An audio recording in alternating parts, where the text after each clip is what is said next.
Welcome to another video, guys. Ratchet Davo here, and today, or yesterday really, I got these wheels back from the repair shop, and they had been professionally powder coated, so I had any bends or curb rash or anything like that repaired, and I had fresh rubber mounted on them, and honestly, gotta say, they turned out amazing. There was bends and curb rash on these wheels, and the repair shop just did a great job of and they all balanced perfectly. But I mean, these wheels look incredible. I thought I'd just share a little after with the fresh tires on there. Man, they look good, and they'll be going on the 370.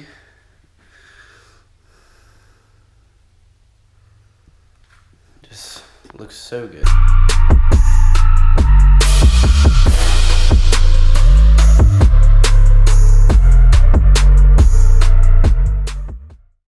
I am on the way to pick up the motor that I'm going to be running in my 370 LS swapped 370. Obviously it's an LS. Which LS? You're gonna have to find out. Keep watching the video. Sad news is, if you saw at the beginning of the video, I got those wheels back, and I got them refinished and fresh tires put on them, and dude, I had to sell them. I'm not even gonna lie to y'all. I had to sell those wheels and a couple other things to buy this motor, and reason being, I'm not made of money, and you know, sometimes you gotta do what you gotta do, and that's kind of the way it turned out for that. But I'm on the way right now to go pick up this motor, and I'll reveal it to y'all very shortly. But I don't have a super long drive. It's about an hour, and I'll be on my way, but I'll keep y'all updated. And I'm trying to pay attention and drive while videoing at the same time. Not safe, kids. Don't try that, please. It's a motor that I was not expecting to run, but when the opportunity came up at the price, it's hard to pass up. I'll put it that way. But I am surprising myself by getting this motor. It is an LS platform. It's not the one I originally anticipated on getting, but it has some upgrades in the motor already, and for the money that I'm spending, I really feel like it's worth it. So selling the wheels that I've always wanted for the 370 is going to be worth it in the end. So here we go.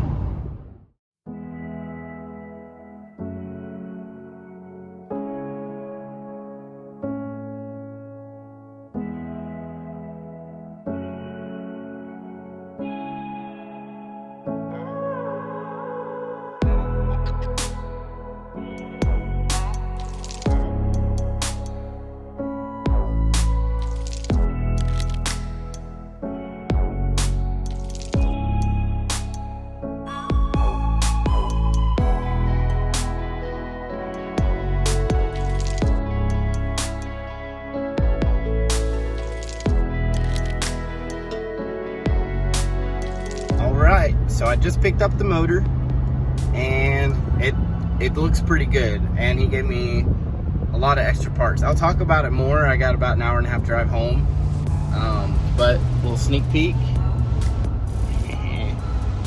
I cannot wait for this motor to be in a 370. It's gonna sound so sick. But I got a long drive back. I will talk about it when I get back to the house where we can look at it in detail, but I just wanted to get on the road.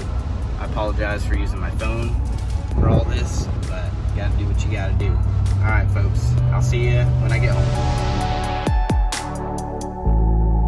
All right, I've made it home. I'm gonna go ahead and unload the motor if I can and put it on the engine stand, and then I will update everybody here in a minute. So give me a second. I'll put you on time lapse, and then I'll talk about the motor.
It's another day because I got busy as usual, but the motor is here. I had a buddy help me.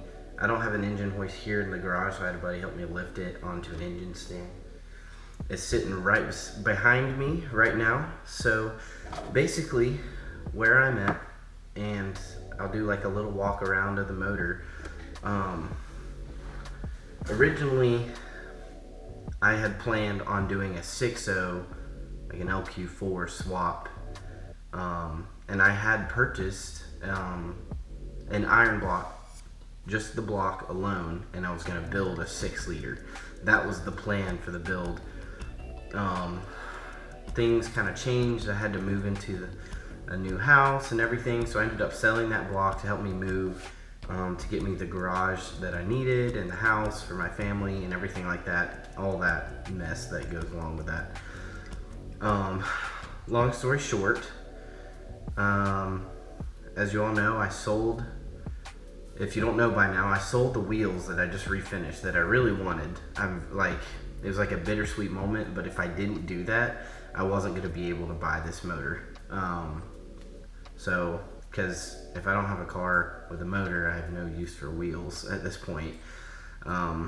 So I figured it was a good flip. I refurbished the wheels and sent them off to a new owner. And in turnaround, it got me a motor that I think is going to be the perfect way to stay on a budget and have a reliable source of more power than going with something like a Vortec 5.3 and just like an LM7 motor, which is just like less than 300 horsepower. And like I should have just kept the 370 motor, or just put a 370 motor back in and tuned it, you know. So my thought process was, I'd rather spend the money to make sure that I get more power for whatever motor I get, so that I'm not taking steps backwards. That's like a big thing. I don't want to go backwards in the build process. So in order to do that, this is what I got. Let me introduce you to a L33 5.3 all aluminum LS motor. Now, there's something special about this motor that made the money I spent on it, which wasn't that much, worth it. Inside this motor, it's been rebuilt, and it's got a BTR, don't quote me, I believe it's a BTR stage 3 cam. It's got 243 heads, which are the heads to have if you're doing an LS build with some sort of power. So the previous owner did the BTR stage 3 cam kit, so it has the supporting components with it as well.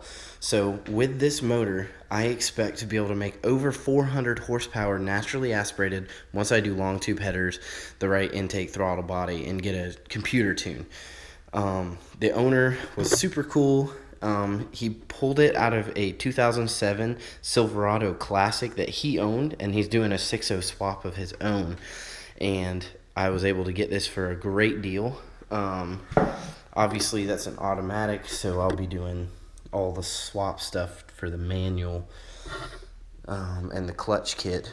But this is what I got. He gave me some extra parts that I'll be able to use, hopefully. But, I mean, for the money I spent on this thing, this is the way to go. I'm so excited to be able to start the build process. And, I mean, I'm just going to put this out here. This thing is going to fit so perfectly in this engine bay. I'm so stoked about it. But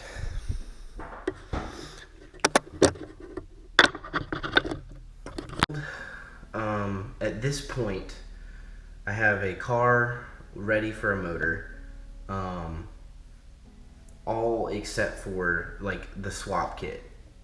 So my plan right now is I'm gonna buy the Collins Garage swap kit for this car, and they make a drop-in swap kit for this.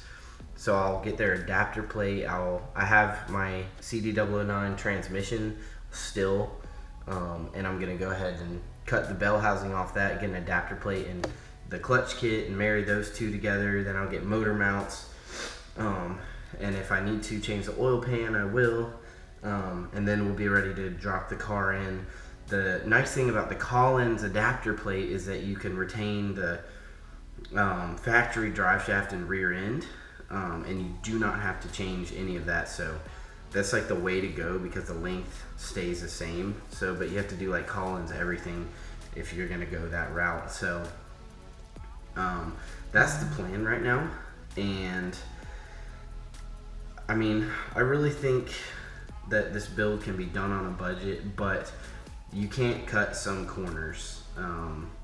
And when it comes to like all the adapter plates and the motor mounts and everything, I just don't want to cheap out on that because that's the stuff that really holds the car together and makes it a solid machine. So I kind of don't want to, you know, skimp out on that. So as far as how I'm going to get the motor running, I still need some supporting components and accessories for the motor, as well as the wiring harness. The previous owner did give me a computer out of the truck that is tuned for the cam and everything, but I don't know if that is going to be the correct computer to use at this point. I'm going to kind of get together with some LSX folks and see what I can come up with for that. But overall, I'll just be honest, I spent $1,200 to get that motor.